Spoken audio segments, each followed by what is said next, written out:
nosso irmão Wilson Lutz. Ele vai conversar conosco sobre a sua vida, sobre a sua carreira espiritual, carreira profissional. O irmão Wilson Whitson é ex-governador do estado do Rio de Janeiro. Ele é membro da igreja, a família Vida Nova, que fica no Recreio, na cidade do Rio de Janeiro, cujo pastor é o pastor Mário Brunet.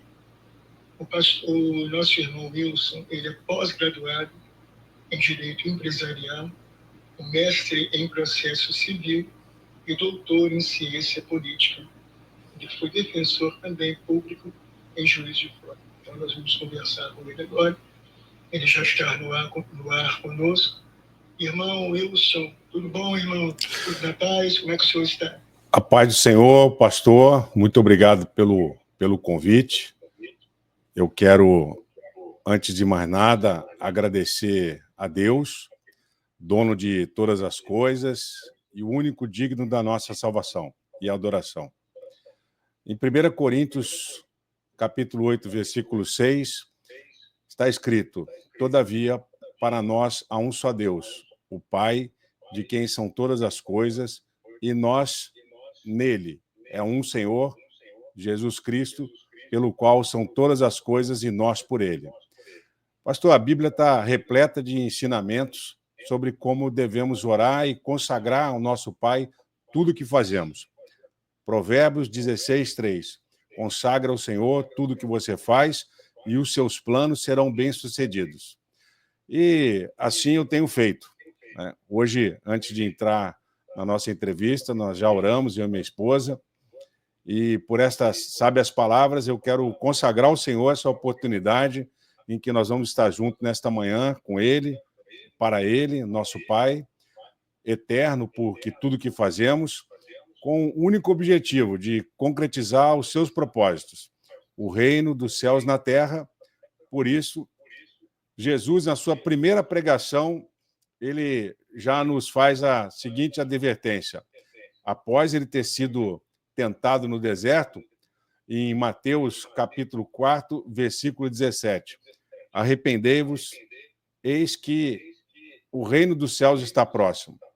Então, quero agradecer aos nossos irmãos, nossas irmãs, que congregam conosco na adoração ao nosso Deus, começando pela gratidão e pela sua vida, pastor Ricardo Reis, que tem doado seu tempo para difundir o Evangelho de Cristo e me fez esse honroso convite para nós estarmos aqui hoje, e tenho certeza que vai ser muito engrandecedor.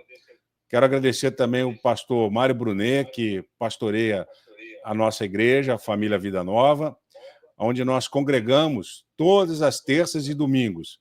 Terças-feiras à noite, a partir das 20 horas, domingos, a partir das 10 horas da manhã, na Avenida Guinar, no Recreio. Pastor Mário é um homem de Deus, a sua família é dedicada integralmente ao pastoreio e à pregação do Evangelho. Quero também agradecer ao pastor Jorge Aristides, jornalista por formação, pastor por missão e que vem fazendo um excelente trabalho como mentor financeiro para casais. Ele foi quem articulou essa entrevista para que nós possamos estar aqui hoje. Em nome de quem, pastor Ricardo, eu quero agradecer e cumprimentar todos os pastores, pastoras, irmãos e irmãs, os ouvintes aqui da Rádio Nova Vida, com a paz do Senhor.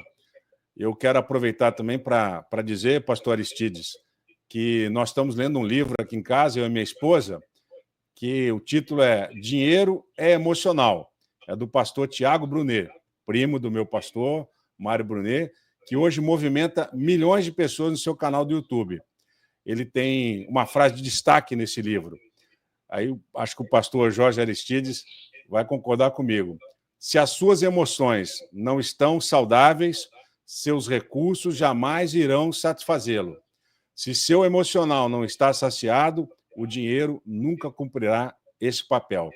Então, um abraço apertado ao nosso querido pastor Dário Brunet, que é pai do pastor Tiago, e também do pastor Marcos, que congrega na Argentina. É uma família abençoada, uma família que fala com milhões de pessoas, eu estou muito feliz de estar aqui, pastor. Muito obrigado pela oportunidade. Também aproveito para dizer que está sendo transmitido ao vivo no meu canal do Instagram. Agradecer aí aos meus seguidores, que são mais de 500 mil seguidores nos nossos canais. Então, eu fico muito feliz de poder estar aqui congregando com essas pessoas nos nossos canais. Muito obrigado. Eu vou pedir um favor, senhor. O som do senhor não está ruim, mas nós podemos melhorar. Pois não. Por gentileza, que fique mais próximo, se o senhor está usando o Wi-Fi, mais próximo ao Wi-Fi, porque muitas das suas palavras estão sendo cortadas. O senhor possa colocar os seus lábios, por gentileza, mais próximo ao seu telefone, ou eu não sei se o senhor está usando o telefone ou se está usando fone de ouvido, não é? Não, estou usando telefone. Melhorou agora, pastor? Agora o senhor está do meu lado aqui.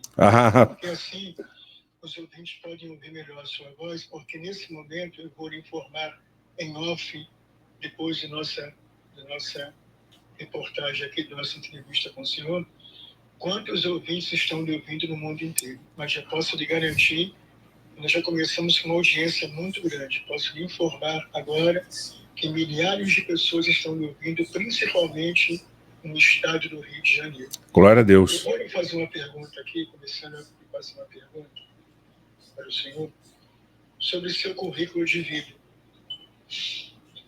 Eu estou vendo aqui em seu currículo que o senhor começou sua vida profissional como oficial da Marinha no Corpo de Fuzileiros Navais e concluiu o curso de Ciência da Computação em 1992.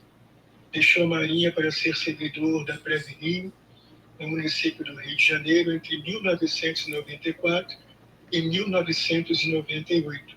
Fez uma segunda faculdade de Direito e formou-se em 1996. E tomou posse como defensor público no estado do Rio de Janeiro. Como foi essa mudança de vida, irmão? Saiu de São Paulo, Jundiaí, veio parar no Rio de Janeiro. Muita mudança, não é? Como é que foi isso na sua vida? Pastor Ricardo, então agora está me ouvindo bem, né?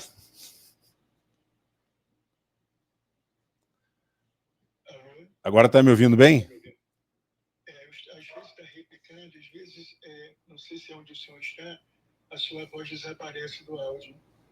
Melhorou agora? Não, se continuar assim como está muito bom assim. Então vamos lá. Pastor, obrigado pela sua pergunta. Eu sou o segundo filho de 4 filhos.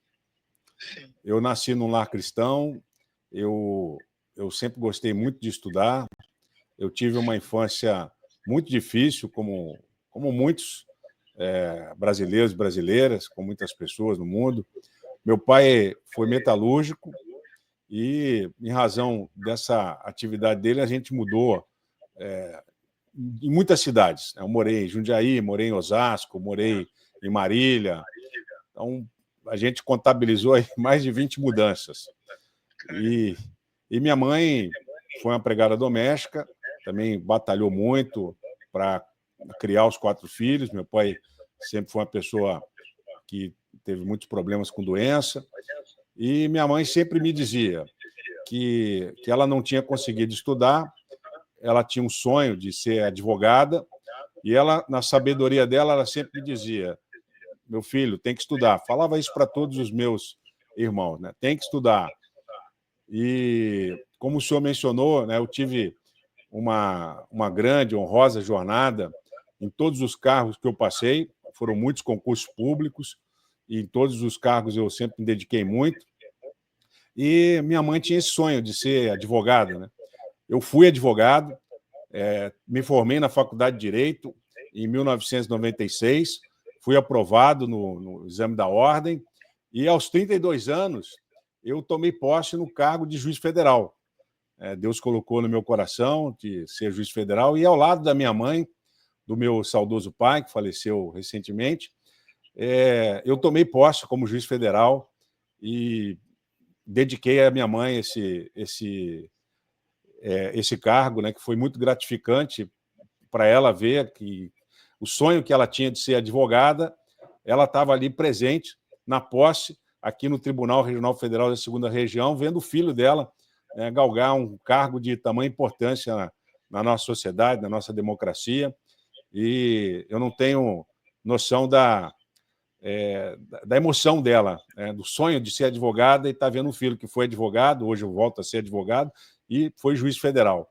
Então, como eu sempre digo para os jovens, para os meus filhos, eu tenho 4 filhos, eu digo sempre para eles o seguinte, muito estudo, muito trabalho e muita oração. Essa é a receita do sucesso. O senhor foi criado no lar, pelo que eu vejo que o senhor foi criado no lar, com uma assistência familiar muito grande. O seu lar também era evangélico, vocês já professavam o nome de Jesus, o Senhor?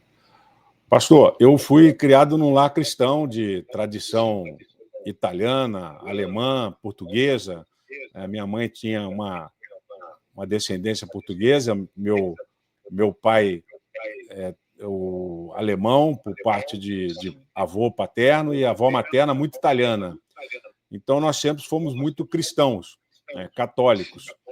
Mas eu confesso que, a partir do momento que eu comecei a frequentar a igreja evangélica, comecei com o bispo Manuel Ferreira, na Assembleia de Deus de Madureira, um grande abraço a ele, meu querido bispo Manuel Ferreira, bispo Abner. Eu passei a ter a oportunidade de conhecer com mais profundidade a palavra. Eu fui despertado naquele momento para estudar a Bíblia da forma como eu não estudava. Estudei tantas leis, estudei tantos códigos, mas a principal das leis, o principal dos códigos, estava um pouco fora da minha orientação.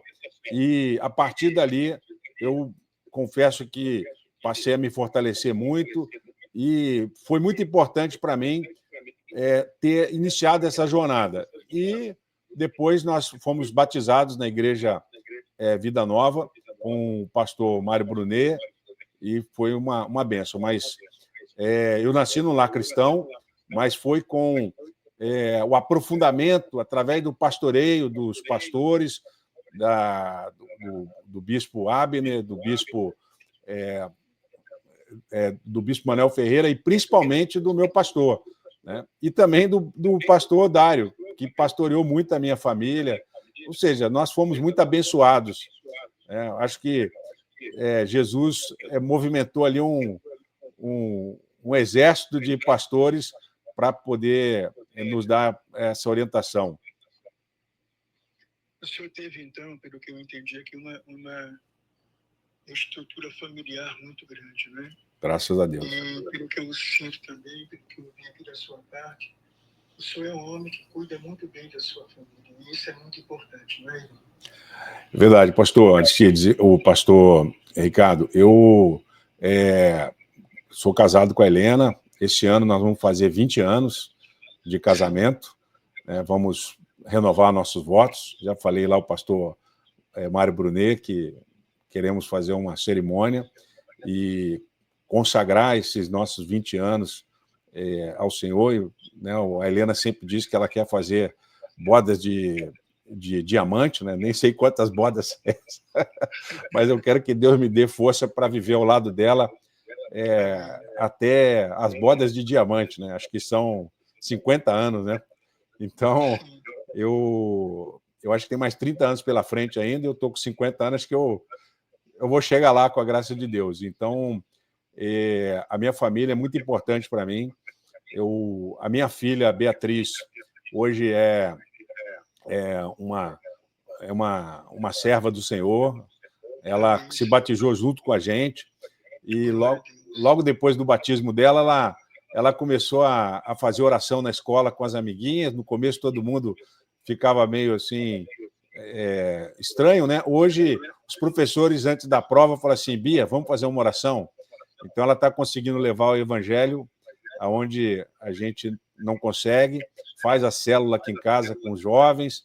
É realmente uma uma serva do Senhor. E quando ela se batizou, ela falou: serei pastora. Amém. Foi muita glória. Então, assim embaixo.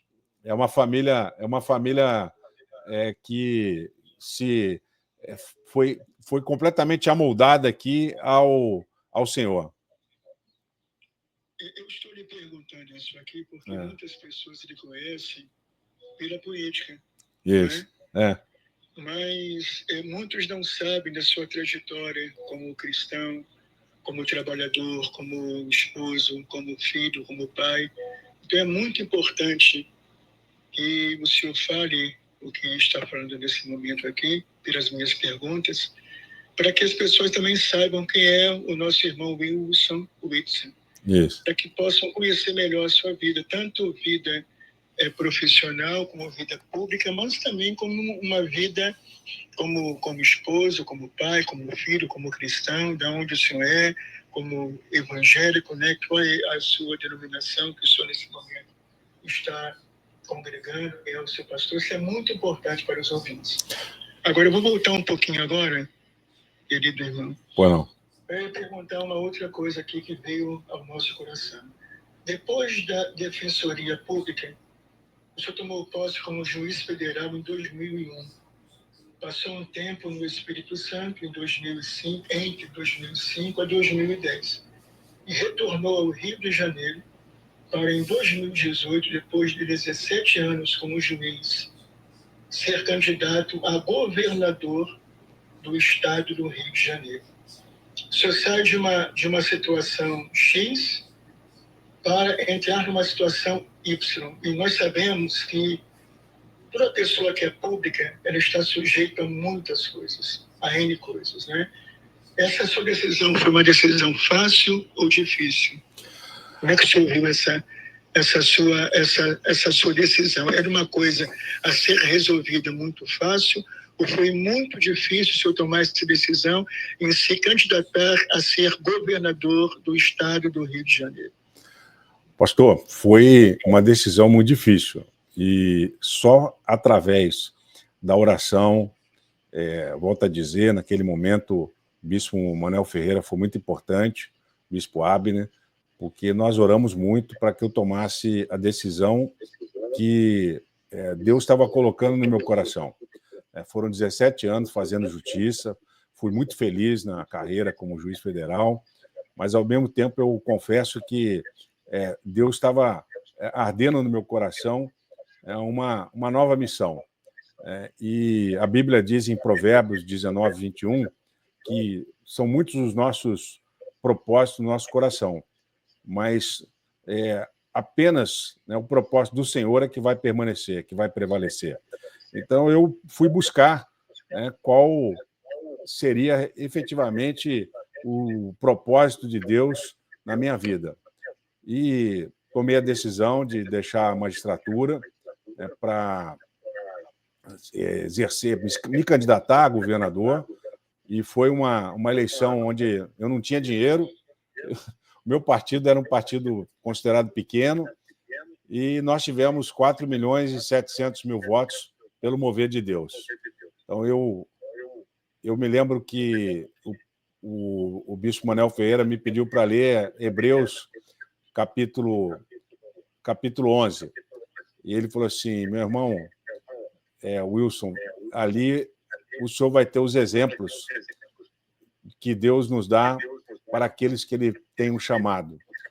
E ali a história de Noé, de Abraão, Moisés, então, o próprio rei Davi.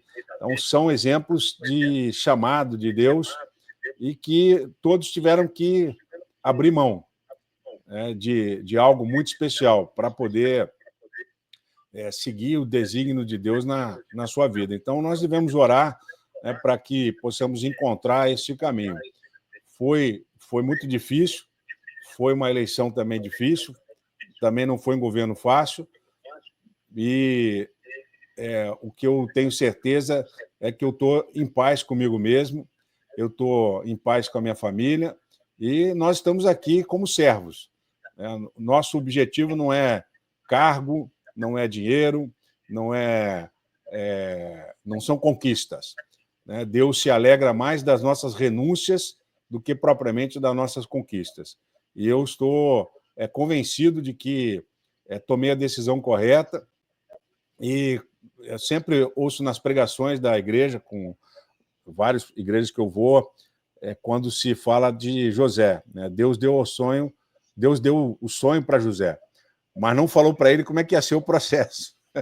Então, para mim também, Deus me deu o sonho, mas não disse como ia ser o processo. Então, eu hoje estou convencido de que há muita coisa por fazer ainda, muita coisa vai vir, e o processo tem sido importante na minha vida, na minha família. Na minha casa se levantou um altar, não só a conversão da minha filha, das minhas filhas, da minha esposa também, a Helena.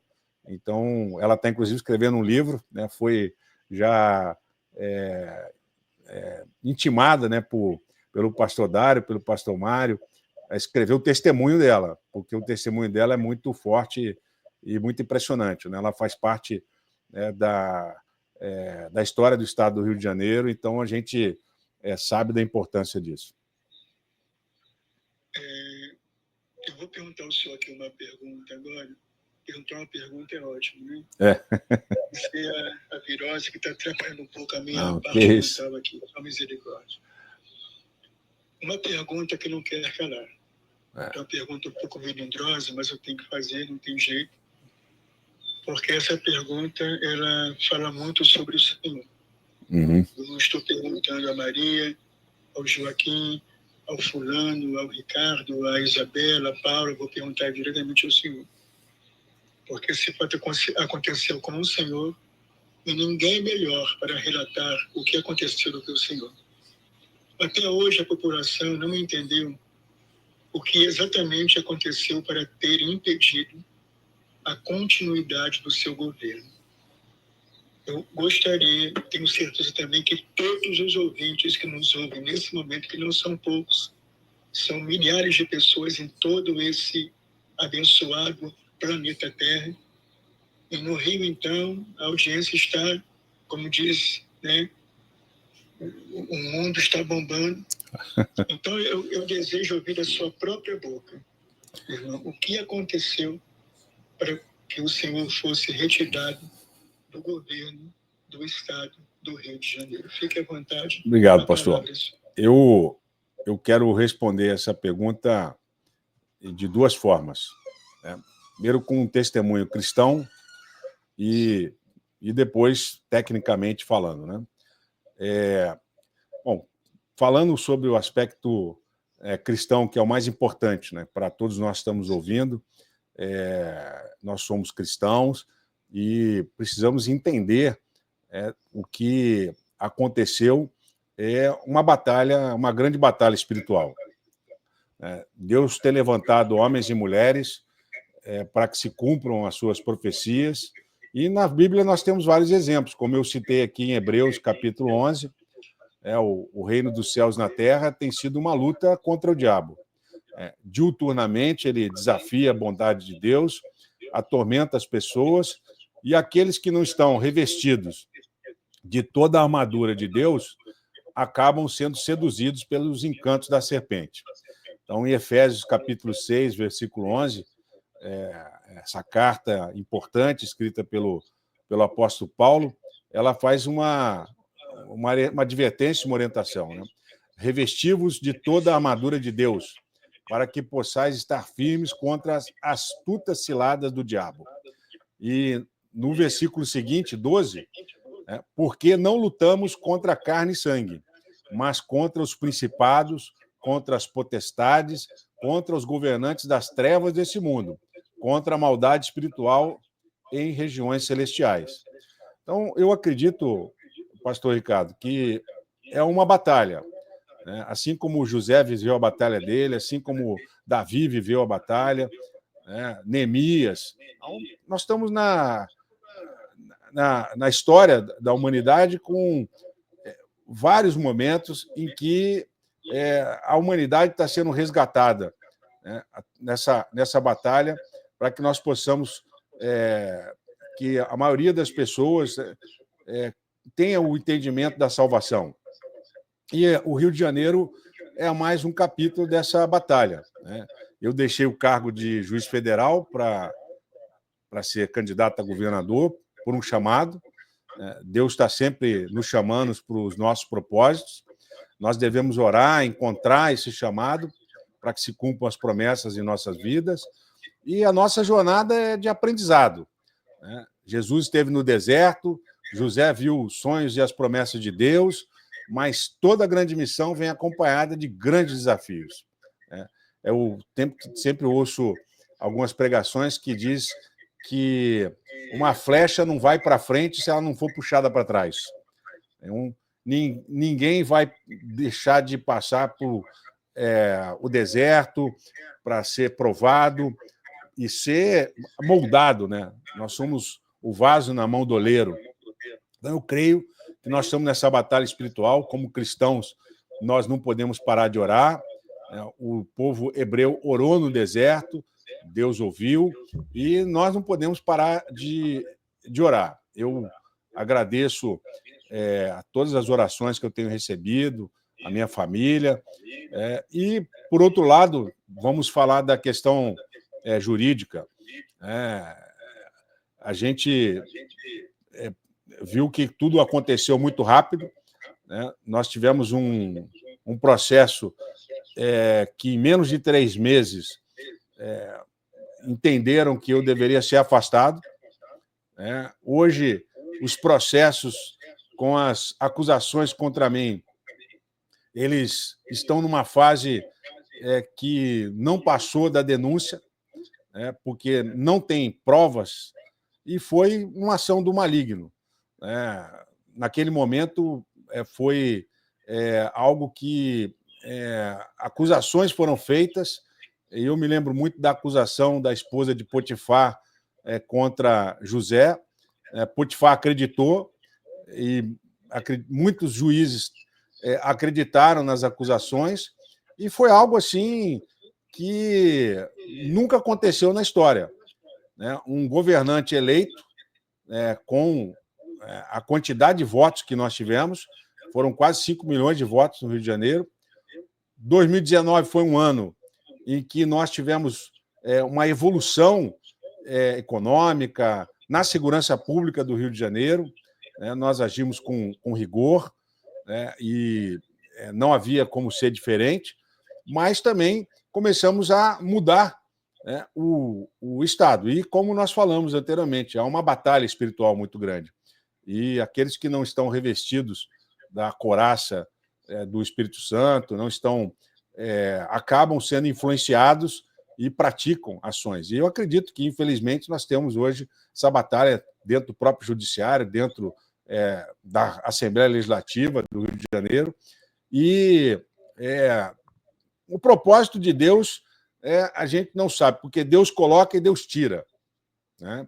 Então, naquele momento, Deus tomou uma decisão de deixar que acontecesse o que aconteceu. E hoje, na minha casa, se levantou um altar. Eu estou fortalecido, mais fortalecido espiritualmente. Acredito que a sociedade hoje vivencia um momento difícil. Eu volto a fazer uma comparação, quando Deus endureceu o coração do faraó, né, para que o povo entendesse que deveria seguir Moisés. Então, eu acredito que algum mover de Deus está acontecendo por tudo que nós estamos vivenciando. A situação do Rio de Janeiro é muito pior do que aquela que nós estávamos em 2019, e muito pior do que a situação que estava em 2018, né, especialmente na segurança pública. Então, fica claro para mim que é uma batalha espiritual. Então, nós temos hoje muitas pessoas que estão já conversando comigo, né, pedindo para que eu avalie a possibilidade de novamente ser candidato, mas isso não depende de mim, depende dos desígnios de Deus. Eu tenho orado por isso, tenho conversado muito com o deputado federal, o Sargento Portugal, mando um abraço, ele está lá em Jacarepaguá conversando com a população. Ele está muito preocupado com a situação dos policiais, a morte de policiais. Então, essas angústias que Deus vai colocando no nosso coração para que a gente tenha um despertar, né, para que encontremos as soluções, né? Então, Deus vai nos preparando e vai nos mostrando o caminho. Então, não foi fácil para Noé, não foi fácil para Abraão, não foi fácil para Moisés, não foi fácil para Josué, né? Não foi fácil para Davi, não foi fácil para Salomão. E não foi fácil para nenhum governante.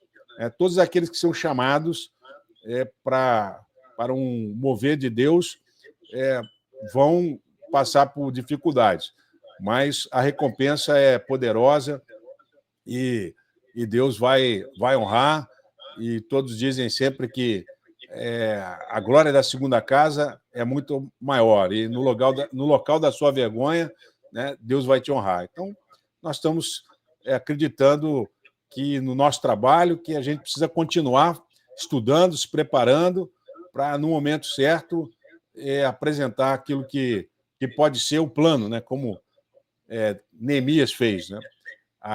Se preparou e, no momento certo, ele apresentou e recebeu a ajuda necessária para poder fazer aquilo que era necessário. Então, eu tenho certeza que tudo isso foi muito importante para mim, para minha família, para o povo do estado do Rio de Janeiro, né? Foi muito edificante fazer o bem para milhões de pessoas. Sou muito grato a Deus por ter me chamado para essa missão.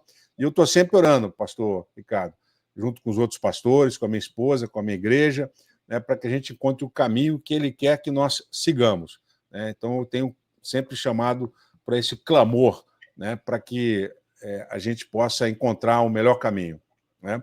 E eu, nessa parte sobre governo, né, eu tenho dito sempre que a Bíblia tem passagens muito marcantes em que Deus faz advertências aos governantes, né? Salomão, ele recebeu uma advertência de como deveria governar Israel, e está lá em 2 Crônicas, capítulo 7, versículo 14.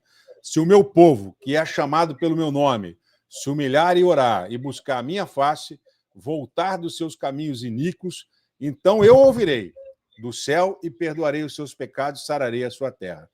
É esse clamor que nós precisamos estar levantando. E aí, nos versículos seguintes, quem tiver aí disponibilidade, eu recomendo a leitura, versículo 15, 16, 17, 18, 19, 20, que é um plano de governo que Deus dá a Salomão.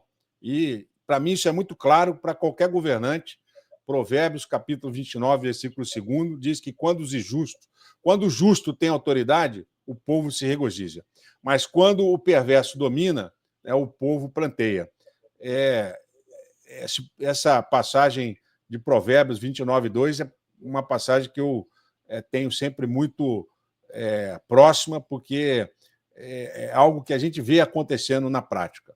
Então, eu peço sempre às irmãs, os pastores, para que a gente esteja orando pelo estado do Rio de Janeiro. Orar, né, para libertar os jovens das armas, que eles deixem esses fuzis no chão, que eles busquem a salvação através de Jesus, né, e que nós, como servos do Senhor, possamos levar essa palavra para eles, né, nas comunidades. A única parte da sociedade que vai penetrar e que vai falar com essas pessoas é o povo de Deus. São os pastores, as pastoras, nas comunidades, levar essa palavra. E o Estado fazer a sua parte, né, ter os programas sociais para que sejam esses jovens acolhidos, resgatados, né, e nós possamos ter uma nova economia naquele local, que não seja economia da droga, né? Importante o evangelho chegar para as pessoas que são dependentes de drogas, né? A Helena tem estudado muito sobre isso. Recentemente eu tive na igreja Sara Nossa Terra com o pastor Rafael Lessa. Ele falou de um livro importante que é O Pai de Aluguel. Então, como as pessoas às vezes buscam nas drogas, fortalece o crime organizado, quando a palavra vai dar com saúde, de graça, né, o caminho da salvação. Então, o que eu acredito é isso, que nós temos essa missão de alguma forma, fazer o governo ser integrado com o povo de Deus, assim na Alemanha, assim na Suíça, uma parte dos impostos é destinada aos projetos sociais das igrejas, e isso não pode ser diferente, né, porque a igreja toca no coração, a igreja abre a porta da salvação e todos aqueles que estão fortalecidos no Evangelho, né, como está lá na carta aos Efésios, vai ter a tribulação, mas é aquele momento que Deus está puxando a flecha para trás, porque quando ele soltar, a flecha vai longe, se você tiver ungido na palavra do Senhor. Então é nisso que eu acredito, pastor. Eu quero perguntar ao senhor daqui a pouco sobre a segurança pública no estado do Rio de Janeiro, entre o seu tempo e o governo atual. Mas eu quero estender um pouco mais essa pergunta sobre a sua vida, quando o senhor foi retirado do governo, porque nós sabemos que somos pessoas públicas. Governador, prefeito, vereador, deputado federal, estadual, senador, pastor, são pessoas públicas. Todas as pessoas que estão nos rodeando querem saber um pouco da nossa vida. Como pessoas públicas que somos, quando nós somos acometidos de uma alegria, toda a casa, toda a família a qual nós pertencemos também recebe a mesma alegria. E quando alguém nos toca, a mesma família que recebeu a alegria também recebe, eu vou colocar assim, a nossa tristeza, o nosso desânimo, o nosso desamor por aqueles que deveriam nos ajudar, que nós tanto ajudamos e às vezes acabam nos atrapalhando. Então, quando o senhor foi retirado do governo, como é que ficou a família, irmão? Como é que a sua família reagiu? Porque tenho certeza que também foi um baque muito grande para os seus filhos e a sua esposa. Como é que eles reagiram? Bom, eu já estava sendo pastoreado naquele momento pelo pastor Dário e, vamos dizer assim, o pastor Mário foi designado naquele momento juntamente com o pastor Anderson. Eu não vou conseguir citar aqui todos os pastores que estiveram comigo no momento que eu fiquei afastado, ainda no cargo. Nós estávamos ali tentando anular o afastamento para retomar o mandato, e naquele momento a Helena não era evangélica, né? Em 2020 e 21, quando finalmente foi decretado o fim do meu mandato, e foi um momento muito difícil. Confesso que quando você injustamente é julgado, é uma dor muito grande. Foi talvez o momento mais difícil da minha vida, foi ser julgado com injustiça, ser acusado por coisas que você não fez, impedido de fazer um trabalho com tanto amor que a gente estava fazendo. Foi difícil, mas se não fosse a presença dos pastores, e especialmente do pastor Mário, por isso que eu digo para as pessoas, né, e a gente faz as células, que as pessoas estão passando por dificuldade, mas quando chega a igreja, há um renovo, há uma cobertura espiritual, e às vezes uma pessoa que está com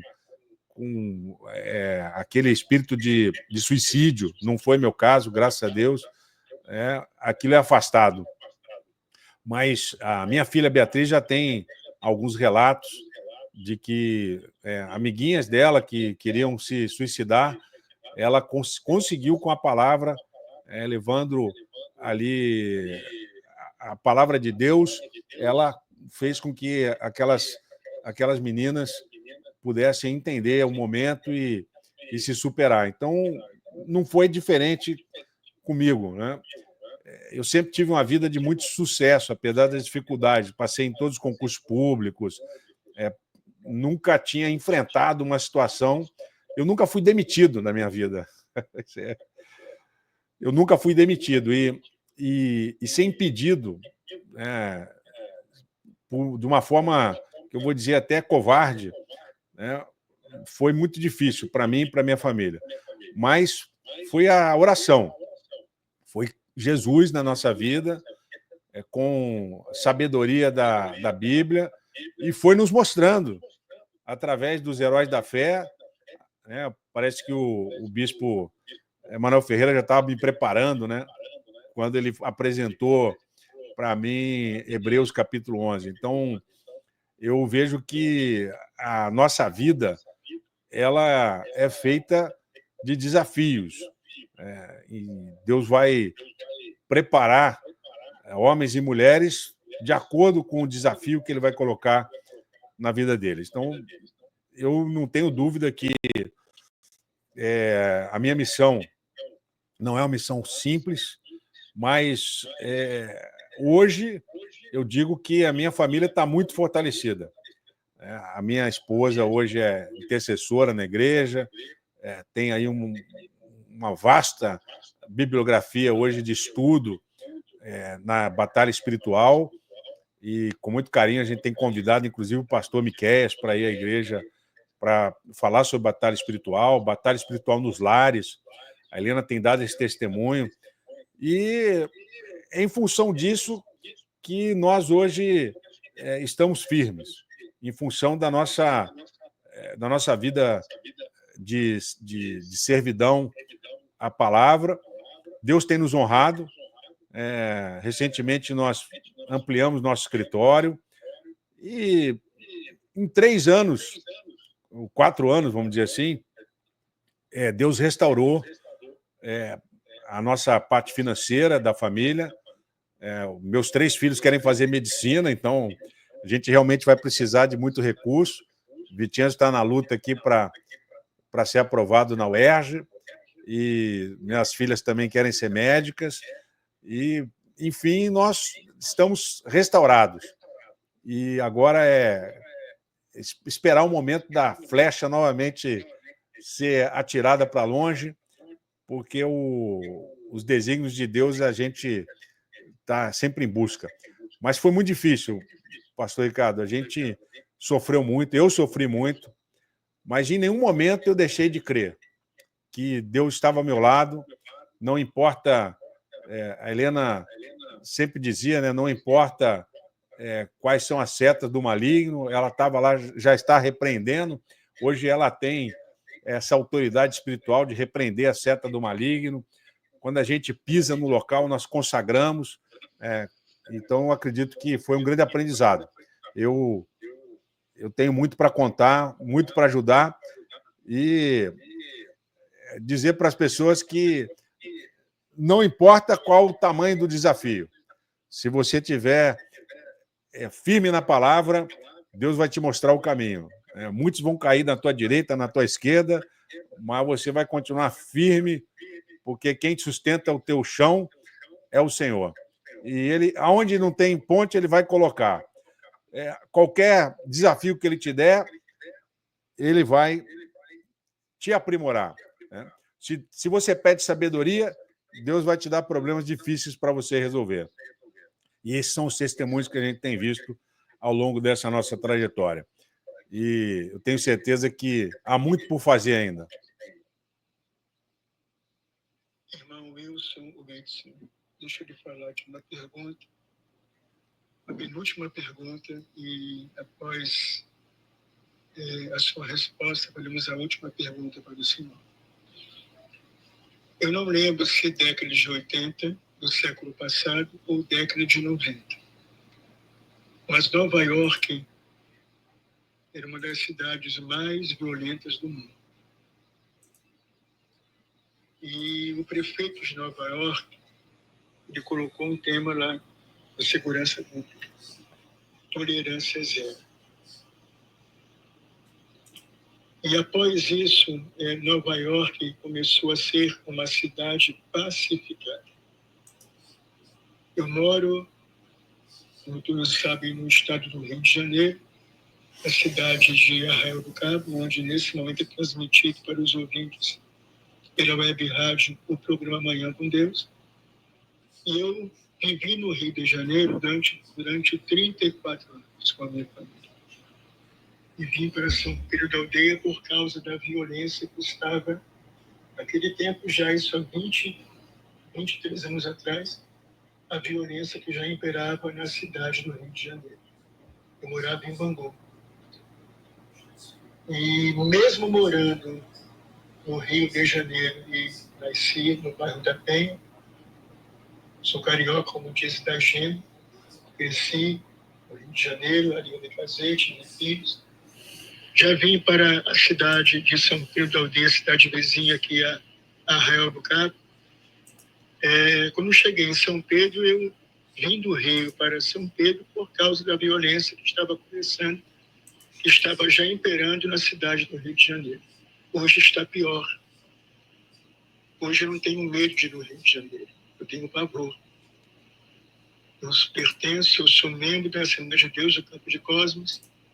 Hoje o pastor presidente, o senhor conhece, pastor Eleazar Magalhães Torres, a sua digníssima esposa, nossa amiga, pastora Marta Torres, é a vice-presidente do campo.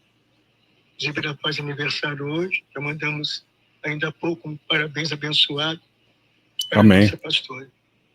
Então, a pergunta que eu deixo para o senhor é: o Rio também não está precisando de tolerância zero? A gente não está brincando com isso, chamando o marginal de meu senhor, de sim senhor. A gente preso em casa, os marginais aí fazendo um reboliço tremendo, uma confusão tremenda na Via Light, linha vermelha, linha amarela, Brasil. Nós estamos apavorados, irmão. A segurança no Rio de Janeiro hoje está apavorando as pessoas que moram no Rio e principalmente as pessoas do interior do Rio de Janeiro, como o caso cito eu mesmo. Eu tenho que sair da minha casa aqui para ir até a igreja sede no Campo de Cosmos, a Catedral de Cosmos. Eu passo praticamente quase por toda a Brasília. E a minha esposa, como nasceu aqui, nunca viu. Ela nasceu aqui na cidade de São Pedro da Aldeia. Certo. E isso não é mentira, isso é verdade que eu vou relatar aqui nesse momento. Ela nunca viu na vida dela uma R15, nunca viu um revólver. Na minha cidade não tem assalto. Assalto aqui às vezes alguém passa na rua, pega um telefone e corre. Quando não é daqui, quando vem de outro lugar, usa daqui mesmo. Não é assalto, não há assalto em mercearia, em boteco, é uma cidade de paz. Muito tranquilo. Eu posso deixar a minha casa aberta, dormir com a minha casa aberta, morando no centro, nada acontece. Meu carro já dormiu na rua aqui, em frente à minha casa aberta, e nada aconteceu. Eu já vim da Praia Grande até a minha residência, quem conhece Arraial sabe do que eu estou falando, da Praia Grande até a minha residência no centro da cidade, com o telefone na mão, ninguém me assaltou. Então, nós vamos precisando, pela sua visão, de um processo desse de tolerância zero na cidade do Rio de Janeiro. O que o senhor me diz sobre isso? Pastor, é muito triste ouvir o seu relato. Eu fui juiz federal na área criminal e quando Deus me chamou para essa missão para governar o Rio de Janeiro, eu tenho certeza que Ele me capacitou para enfrentar esse desafio. E eu estudei muito para fazer as propostas que eu fiz quando eu comecei a governar o estado do Rio de Janeiro. E acredito que, como a criminalidade é movida pelo maligno, a forma que nós iniciamos o trabalho para reduzir a criminalidade no estado foi muito contundente. Eu trabalhei com um enfrentamento, evidente que a polícia, com todas as suas limitações, polícia militar, com todas as suas limitações, com o déficit de policiais, fez um excelente trabalho em 2019. A polícia judiciária, que é a polícia civil, também fez um excelente trabalho, porque foram adotadas diretrizes que nunca tinham sido adotadas no Estado e, por isso, deram resultados. Como eu disse para o senhor, eu fui juiz federal na área criminal, tenho hoje mais de 30 anos de estudo na área da criminologia, que é uma ciência. Deus nos capacita para entender a gênese do problema criminal e as soluções. Coordenei programas de segurança pública a nível de pós-graduação na Universidade de Vila Velha, onde eu fui professor e coordenador de do curso de Direito, fui também vice-diretor de graduação. Então, eu me preparei muito para poder colocar em prática aquilo que eu entendia que seria suficiente para reduzir o avanço do crime organizado do Rio de Janeiro, que serviria de exemplo para o Brasil. A Polícia Militar ela foi, vamos dizer assim, blindada de interferências políticas. Não deixei prefeito, deputado escolher quem seria o comandante do batalhão, para que fosse respeitada um princípio básico da Polícia Militar, que é a hierarquia e a disciplina. Quem usa arma tem que ter disciplina, e quem está à frente da segurança pública tem que ter hierarquia. Então, não permitir interferência política.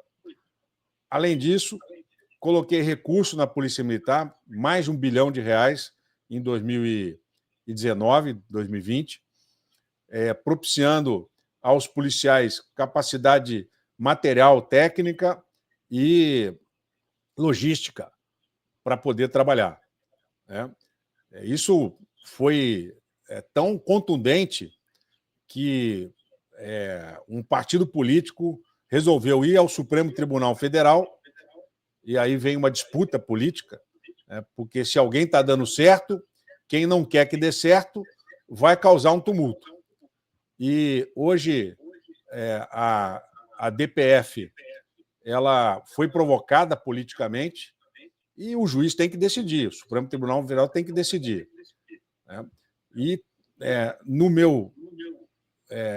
na minha visão, essa não seria a melhor solução. A solução tem que ser construída pelos órgãos de segurança, pelo governo do Estado. Então, fica como se fosse um telefone sem fio. O Supremo Tribunal tem, na decisão, entende que houve uma redução da letalidade policial, mas, por outro lado, houve um fortalecimento do crime organizado. Não estou dizendo aqui que a forma pela qual as guerras são travadas entre as facções e a Polícia Militar tendo que intervir seria a melhor solução. Mas o ministro Gilmar Mendes, no seu voto, chamou atenção para um ponto importante. Nós temos que levar em consideração, porque são pessoas preparadas, embora distantes da realidade do Rio de Janeiro. O ministro Gilmar Mendes chamou atenção para um ponto importante, que era algo que eu estava fazendo no meu governo. É o fortalecimento da Polícia Judiciária. A investigação ela tem que estar mais forte do que o enfrentamento. E a Polícia Judiciária, junto com o Ministério Público, e eu fico muito feliz de ter ouvido na posse do Procurador-Geral de Justiça, o procurador Antônio José, falando da importância dessa integração da Polícia Civil com o Ministério Público. Lembrando que, no meu governo, eu sancionei uma lei que criara 5 varas especializadas no combate ao crime organizado, hoje tem 3 instaladas, e o fortalecimento da Polícia Civil passa por a criação de uma estrutura de combate à lavagem de dinheiro, para tirar o poderio do crime organizado e conseguir atingir aqueles que fazem a ligação com os cartéis da Colômbia, do Peru e da Bolívia, do Paraguai. Então, essa investigação, e por isso a PEC do Ministério da Justiça caminha bem nesse sentido, ela coloca a Polícia Federal como a principal polícia de investigação do crime de tráfico de drogas e de armas e do crime organizado. E eu, de certa forma, estava já iniciando esse trabalho para que a Polícia Civil estivesse mais próxima das técnicas da Polícia Federal na investigação da lavagem de dinheiro e poder reduzir o poder do tráfico. Então, o que aconteceu foi um desmantelamento por falta de conhecimento, inclusive, do governo atual. Não vai aqui uma crítica pela crítica, né? Mas há uma diferença entre um governador que tem uma experiência profunda no direito penal, processo penal, e na segurança pública, né? O nosso governo ele estava tendo resultado porque princípios básicos da segurança pública eram seguidos: hierarquia, disciplina e a liberdade para que o comando da Polícia Militar integrasse toda a organização do policiamento. Inclusive, as UPPs passaram para o comando da Polícia Militar. Eu fortaleci o programa de proximidade, segurança presente, pagando um salário extra para o policial, que também é importante, porque os nossos policiais estão mal remunerados. Então, nós precisamos encontrar recursos para melhorar a remuneração dos policiais militares, dos servidores de uma maneira geral, mas os policiais estavam realmente numa situação muito difícil. E a Polícia Civil ela estava num caminho com um departamento de combate à lavagem de dinheiro que não deu seguimento a isso, né? Essas premissas não sendo seguidas, é como você fazer uma cirurgia, né, sem usar bisturi, sem usar um tubo de oxigênio, o paciente vai morrer, né? Então, nós estamos agonizando pela falta de conhecimento hoje do governo, pela desestruturação da investigação e com uma oposição política que tem influenciado votações na Assembleia Legislativa. Basta dizer que, durante o processo de impedimento contra mim, quem assina a petição pedindo meu afastamento foi uma deputada que depois foi presa e a Assembleia Legislativa devolveu o mandato para ela. Eu não tive o mesmo tratamento. A deputada presa, acusada de ser a madrinha da milícia, ela foi absolvida pela Assembleia Legislativa e foi retirada da prisão, né? E o governador, que não tinha sequer ordem de prisão, isso nunca aconteceu comigo, fui afastado, né, sem ser ouvido, e em 3 meses o Rio de Janeiro entrou numa decadência com o domínio do crime organizado.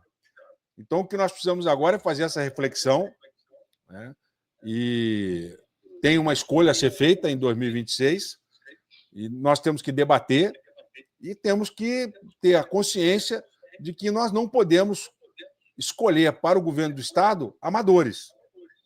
Nós não podemos colocar uma pessoa para pilotar um Boeing que nunca tenha pilotado sequer um teco-teco. E, muitas vezes, até aquele que pilotou um teco-teco não vai conseguir pilotar um Boeing. E o Rio de Janeiro é um Boeing. É o segundo país, é o segundo estado brasileiro. Então, nós precisamos resolver o problema da segurança, que hoje está, inclusive, atingindo o interior do Estado, está sendo um domínio do crime organizado, porque o crime está com dinheiro, está com arma, e nós temos um Estado ausente nas políticas de combate à segurança pública, por falta de conhecimento, por falta de orientação. Então, é preciso entender que o problema é grave, precisa de gente especializada para isso, e precisamos ouvir com atenção quem efetivamente tem propostas, né? Não adianta ter frase de efeito, é preciso ter conhecimento e experiência para saber como é que vai enfrentar o crime organizado. É evidente que a gente tem a nossa missão para orar, mas Moisés não iria atravessar o Mar Vermelho se ele não tivesse usado o seu cajado. Deus nos dá a capacitação, mas quem dá os passos somos nós. Somos nós que vamos ao encontro de Jesus. Se não fosse assim, a mulher do fluxo de sangue não tivesse tido a iniciativa de procurar Jesus, todos os milagres da da Bíblia, Deus, através de Jesus, chamou aquele que pretendia o milagre, né, para uma ação.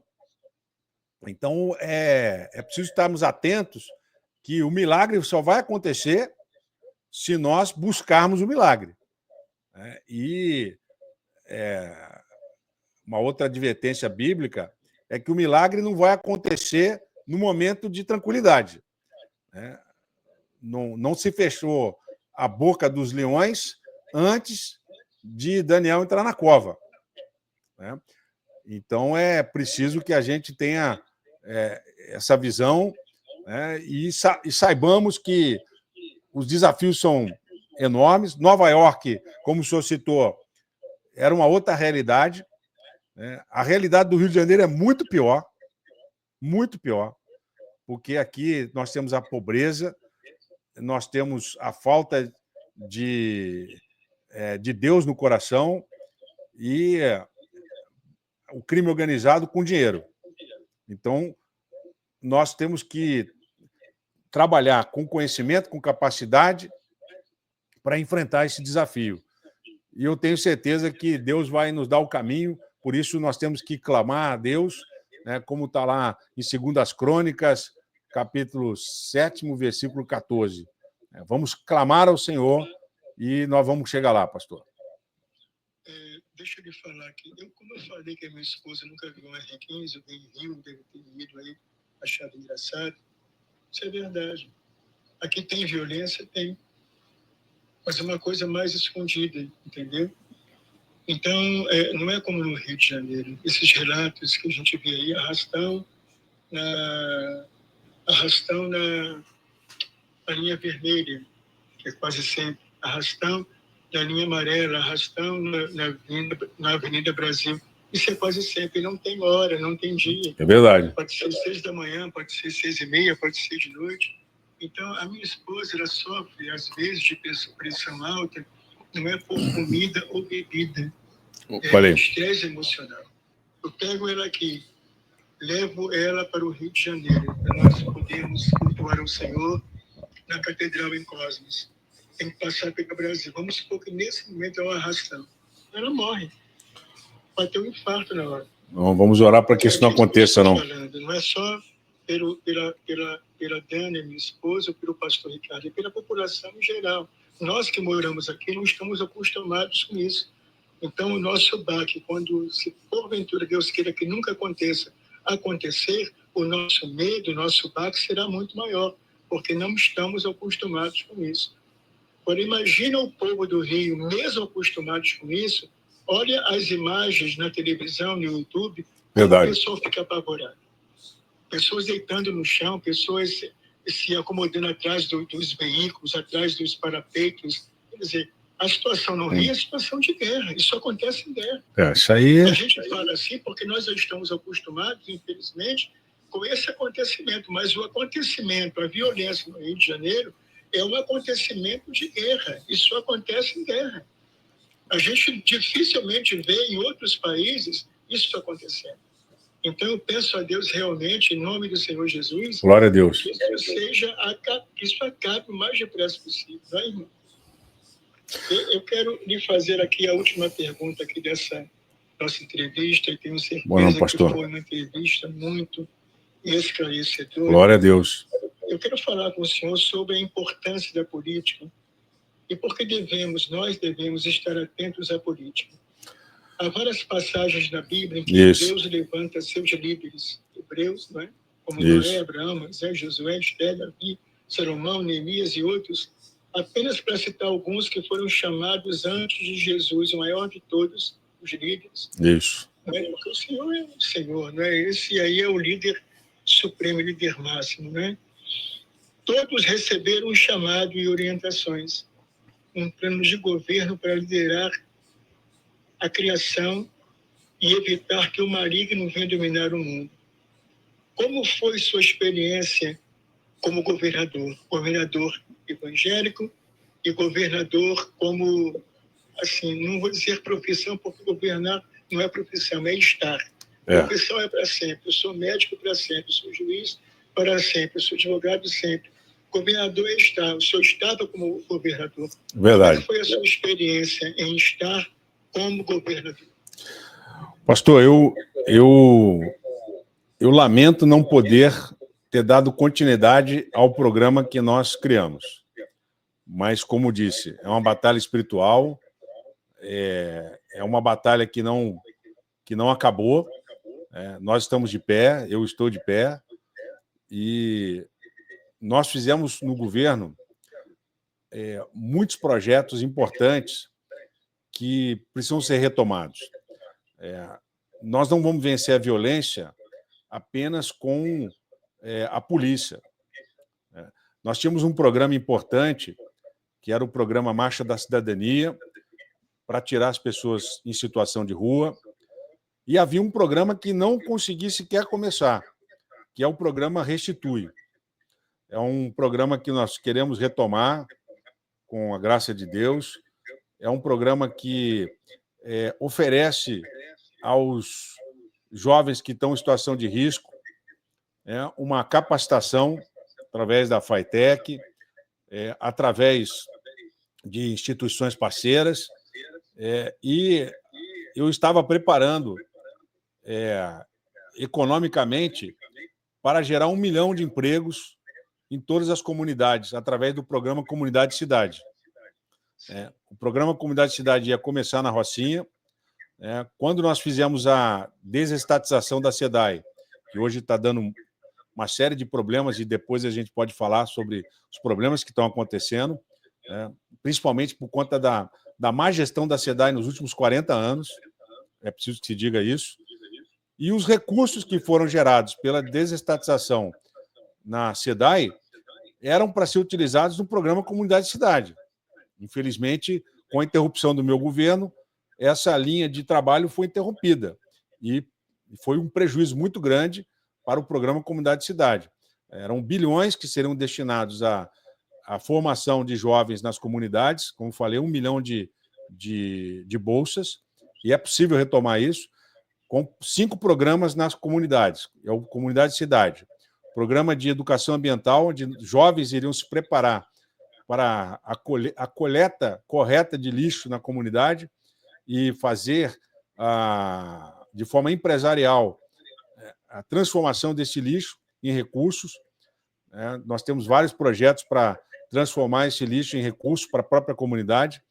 Educação ambiental, programas de educação de reforço nas escolas, ao programa de telemedicina e programas também com reforço na área de esportes.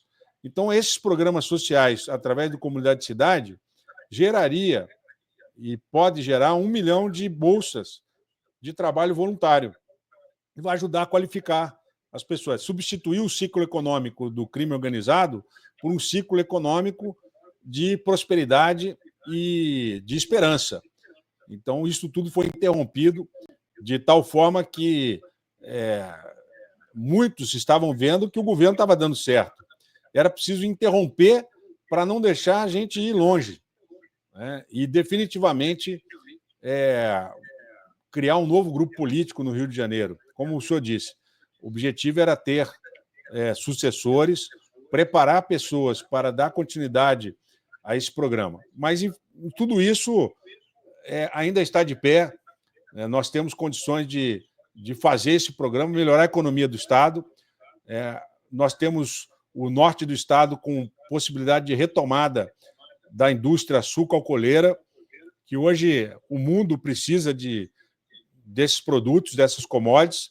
O Rio de Janeiro pode crescer em mais de 20 bilhões de dólares, 20 bilhões de reais ao ano, com a produção de sucroalcooleira, outras atividades econômicas que o próprio Estado pode desenvolver. Porque quando eu mexi na SEDAI, o objetivo era criar outras fontes de produção estatal, para que o Estado pudesse ter recursos para fazer frente a esses problemas que nós temos, sociais e econômicos. Então, isso foi interrompido. Hoje, o Rio de Janeiro, novamente, está numa situação financeira ruim, uma situação de violência também muito ruim, e esses que aí estão não estão conseguindo resolver o problema, porque não tem proposta. Nada de novo foi feito.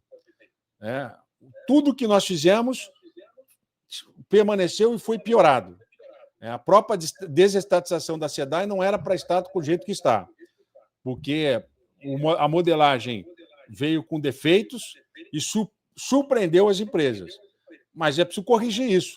E nós não temos hoje quem corrija. É igual um maestro numa orquestra, né? Um instrumento desafina, ele ouve e corrige. Aqui nós não estamos vendo isso acontecer.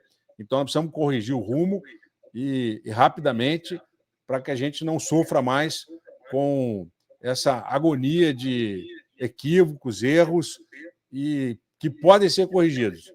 E nós podemos ter um novo tempo de esperança e de mudança no Rio de Janeiro. É o que eu creio.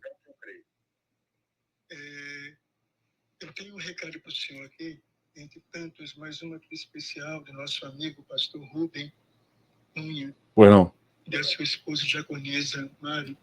Eles são membros da Assembleia de Deus do Campo de Cosmos, Ministério de Madureira. Eles falam assim: excelente entrevista com o nosso irmão Wilson.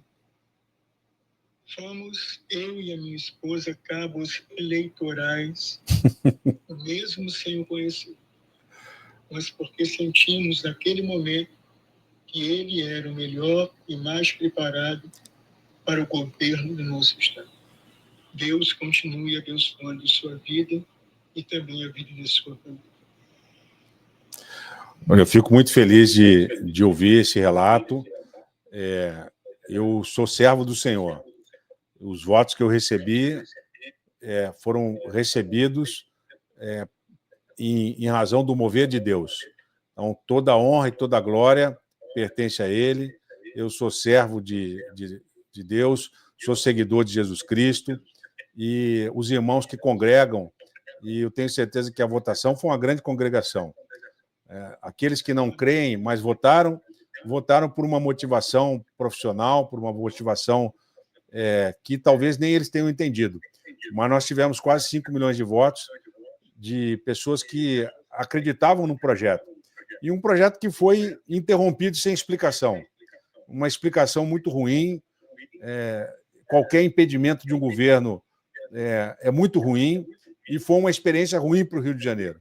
Espero que isso não torne a acontecer e que nós possamos ter novamente um governo que, eleito pelo povo, consiga enfrentar os desafios que nós temos pela frente. Então, eu agradeço o carinho dos... O senhor já passou pela turbulência, o deserto já passou, o senhor já atravessou o deserto para a glória e honra. Amém, assim espero.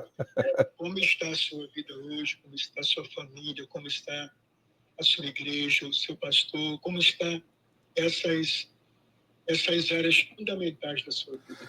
Bom, nossa igreja, como eu falei, lá na Avenida Guinar, é fácil de chegar lá, no Recreio, e temos a outra igreja, a outra unidade em Auma, onde eu me batizei, está lá sob os cuidados do pastor Renato, também um servo de Deus, e nós temos visto semanalmente nos relatos dos domingos os milagres que têm ocorrido na nossa igreja. É uma igreja abençoada, uma igreja que vem em prosperidade. A própria vida do pastor Mário e da pastora Renata, o pastor Davi, são pessoas muito usadas por Deus. Então, a gente congrega numa igreja que nos apacenta, e tenho certeza que ali há uma grande família que está orando pelo Estado do Rio de Janeiro, pelo Brasil, pela paz mundial, orando por Israel. E na minha família, na minha casa, aqui, como eu falei, minha filha faz sempre os encontros com jovens aqui. Outro dia tinha mais de 20 jovens aqui na minha casa, louvando ao Senhor, ouvindo boa música e falando da palavra de Deus. E prosperando, prosperando. Então, eu hoje estou muito feliz. Estou no meu escritório de advocacia prosperando, ajudando meus clientes. E o senhor, em breve, vai ter a oportunidade de estar lá conosco. Estou muito feliz, pastor. Muito obrigado. Amém. Irmão Wilson, muito obrigado pela sua participação conosco aqui hoje. O senhor, tenho certeza falou aquilo que deveria ter falado hoje, né? Tudo no tempo de Deus. O Senhor hoje disse para as pessoas que toda a verdade que o Senhor passou sobre, o Senhor disse hoje sobre a sua vida, sobre a sua esposa, sobre os seus filhos, sobre o seu pastor, sobre a congregação onde o Senhor é membro, sobre o que aconteceu com o Senhor quando o Senhor foi retirado do governo do Estado do Rio de Janeiro. O Senhor disse tudo aquilo que a população, né, no Estado do Rio precisava ouvir. Obrigado. Eu tenho certeza que muitos entenderam, muitos ouviram com muito carinho, com muita atenção o seu relato. E o senhor foi ouvido hoje por milhares de pessoas. Depois eu lhe passo aqui a audiência. Amém. E tenho certeza que todos ouviram o senhor. E nós estamos satisfeitos com o que o senhor falou. A rádio aqui está aberta. Quando o senhor quiser voltar, será muito bem-vindo. Sim. Tá bom? E nós oramos para Amém. que o senhor possa continuar, o Senhor Jesus possa continuar abençoando o Senhor, a sua esposa, os seus filhos, a sua carreira profissional. E pedimos sempre ao Senhor Jesus que venha continuar abençoando a sua vida em todas as áreas, em nome do Senhor Jesus. Amém. Fique à vontade para mandar um abraço para alguém, para dizer aquilo que o Senhor deseja falar para essa grande população.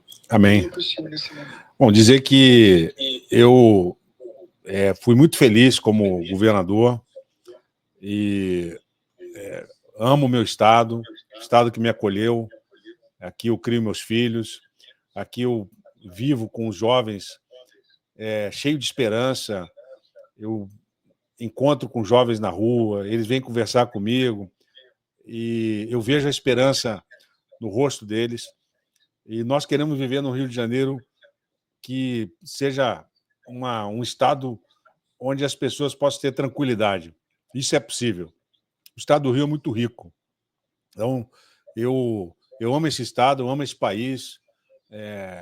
Eu quero ser servo do Senhor, que Ele me use, a minha família, a minha esposa Helena, que é a minha grande paixão, uma mulher abençoada, uma mãe que educou nossos filhos com muito esmero, e ela sempre brinca comigo, fala assim, se um dia tiver a oportunidade de voltar, quer dizer, não é bem uma brincadeira, né? Mas ela fala sério, ela tiver a oportunidade novamente de estar no governo, ela quer ser chamada de primeira serva.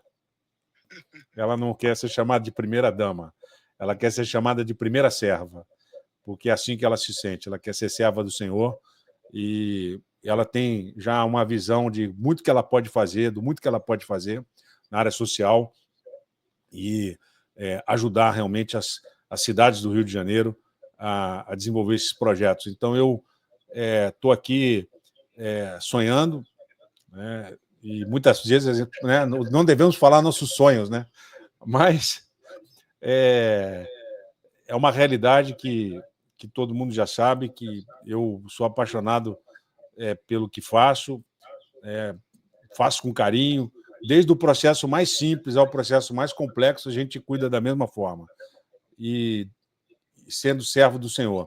Então, eu quero agradecer esse espaço, oportunidade, quero colocar à disposição da rádio Nova Vida, e se os ouvintes quiserem debater algum tema jurídico, eu tenho me preocupado muito, pastor Ricardo, com a questão da aposentadoria. Tá? Recentemente, eu vou deixar aqui já uma entrevista engatilhada para a gente falar sobre previdência. Tá? O ministro-presidente do TCU, Vital do Rego, recentemente deu uma entrevista à revista Veja, dizendo que a Previdência do Brasil vai entrar em colapso. Então, eu queria chamar a atenção das pessoas, né, que são sinais evidentes de graves problemas que nós vamos enfrentar na Previdência do nosso país, que envolve a aposentadoria, e eu queria me colocar à disposição. Eu sei que o pastor Jorge Aristides já está falando sobre a finança na vida dos casais, mas eu e a Helena aqui estamos ensinando nossos filhos a sobreviver nesse futuro que será a questão previdenciária do mundo, né? E especialmente aqui no Brasil, onde vem sido relegada a Previdência a reformas que cada vez tornam mais difícil a aposentadoria. E eu queria discutir esse tema e outros temas que as pessoas queiram também que nós discutamos, que nós conversemos, também direito trabalhista, a questão de direito de família. Se você tem dúvida, pode mandar dúvida aí para o meu Instagram, e às vezes as pessoas querem tirar uma dúvida e nós estamos aqui para ajudar. Nós estamos servindo aqui a justiça. Meu Instagram é @WilsonWitzel. Vai lá, me segue no Instagram. Estamos lá com hoje 299.900 seguidores. Vamos me ajudar a chegar novamente a 300 mil seguidores. Então, eu peço a você que vá lá no meu Instagram, @WilsonWitzel. Também tem o Facebook.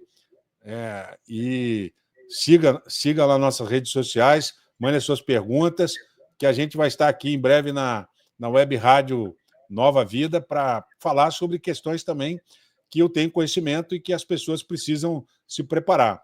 Então, aqui no escritório a gente atende muitas questões de família que são difíceis, problemas de visitação, de guarda, pensão, e a Previdência, que é um problema que as pessoas não estão se atentando a isso.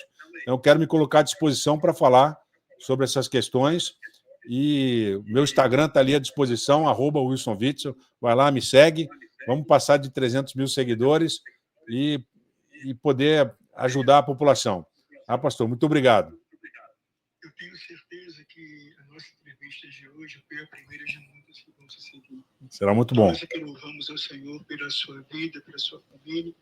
Muito obrigado pela gentileza de nos atender. E que o Senhor Jesus, nós desejamos nesse eu, a minha família, a equipe da Web Rádio Nova Vida, que o Senhor Jesus continue abençoando muito, Senhor, a sua família, o seu ministério, e todas as áreas da sua vida sejam repletas de bênçãos do Senhor. Muito Amém. obrigado. Que Deus continue abençoando muito o Senhor e a sua família. Obrigado, pastor Ricardo, ao senhor, a toda a sua família, a todos os seus ouvintes e a sua igreja. Eu agradeço muito as orações e a oportunidade. Estou à disposição. Forte abraço. Fiquem com Deus. Forte abraço para o senhor. Fiquem na paz. Fiquem com Deus. Obrigado aí você que está no Instagram me seguindo. Curta nossas publicações, encaminhe para a gente poder passar aí os 300 mil seguidores. Forte abraço.